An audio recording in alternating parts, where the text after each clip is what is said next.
Hello guys, it's boy Binky from How to PC channel. Today I'll walk you through how to install Telegram in your PC or Windows machine. It is very easy. You go to any browser or prefer that you use Google Chrome and type Telegram, hit OK. You go to official website, hit Telegram web, you see, and wait for a second. That's depending on your net connection. And you go to your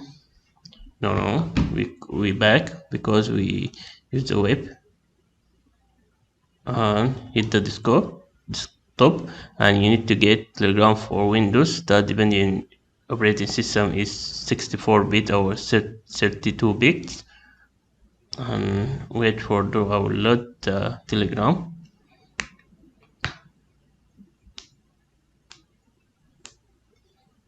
After you download, hit double click on it and wait for a second,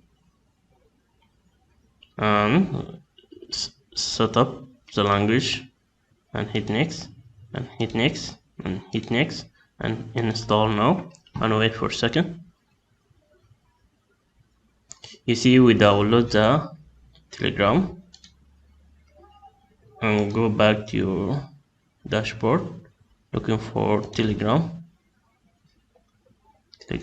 Open the website and start message, and you need to open your Telegram in your phone and go to setting device and scan your QR and scan this QR to login in with your phone, or you can log in using your phone number. You type your phone number with anything here, and next on that we receive the validation or something like that to enter on it. And this video for today hope helpful for you, and don't forget to subscribe my channel to see new stuff, and see you next time guys. Bye bye.